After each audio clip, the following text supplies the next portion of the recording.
Boa noite. Hoje vamos falar sobre um tema que gera polêmica e envolve um direito fundamental, a intimidade.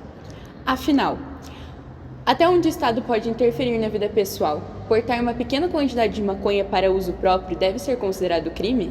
Essa é a discussão central do recurso extraordinário 635.659, julgado pelo STF. Vamos apresentar os principais pontos jurídicos e refletir sobre os direitos fundamentais envolvidos nesse caso. Chamamos agora a nossa repórter Gabriele. Olá pessoal, tudo bem com vocês? Hoje estamos aqui para saber um pouquinho mais sobre um tema polêmico aí que vem repercutindo pelo STF, tá? Então, esse tema é a descriminalização do porte da maconha para uso pessoal. Ele vem sido discutido, comentado aí após um julgamento do recurso extraordinário 635.659, né?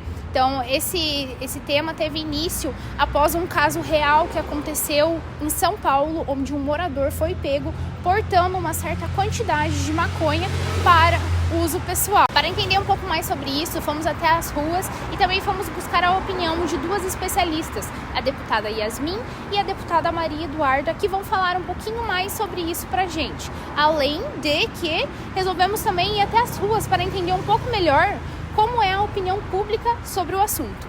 Então, fiquem de olho aí na reportagem.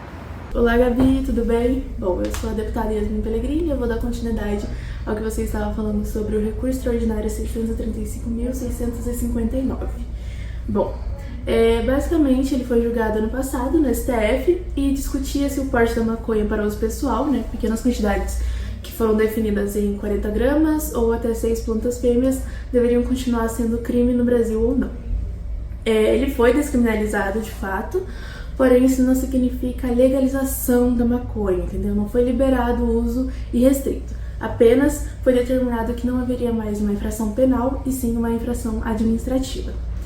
Bom, a lei de drogas, né, de número 11.343, ela não previa prisão nesses casos, porém ela estigmatizava principalmente jovens negros e periféricos que fumavam maconha e eram presos como traficantes, sendo que não era uma verdade absoluta e inclusive não era nem mesmo investigado na maioria das vezes esse fato ou não. Bom, eu acredito que essa é uma discussão que nós precisamos enfrentar e visualizar com muita maturidade e principalmente responsabilidade, visto que não se trata de fazer apologia ou incentivar o uso de drogas, mas sim de entender que o nosso sistema, o sistema que criminaliza o usuário, ele é um sistema falido. A gente precisa parar de tratar como caso de polícia algo que por muitas vezes é questão de escolha individual e também de saúde pública. Um caso que pode ser usado como exemplo disso que eu citei anteriormente é o caso de um homem que foi preso em São Paulo em 2022 portando 3 gramas de maconha. Essa quantidade é uma quantidade que claramente é interpretada como uso pessoal, mas ele foi tratado como um criminoso.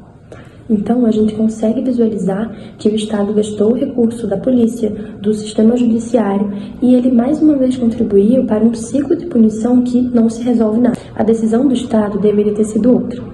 Deveríamos, ao invés de punir, ter oferecido políticas de controle de danos, orientação, acolhimento e principalmente informação.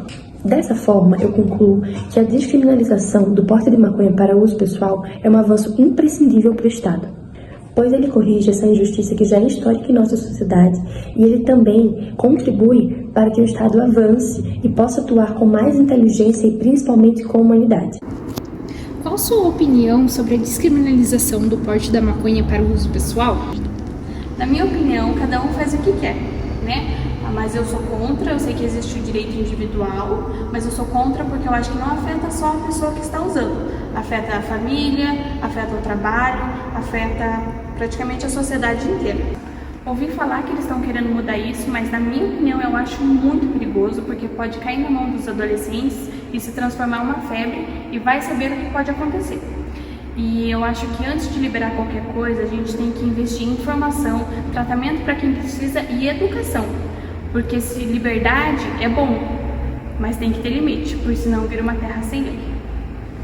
Então, a minha opinião sobre a descriminalização do porte pessoal da maconha é que hoje em dia a gente tem um sistema muito injusto e ineficaz quanto a isso, principalmente porque a principal desculpa que eles usam para essa supervisão tão rigorosa é que é para acabar com o tráfico de drogas.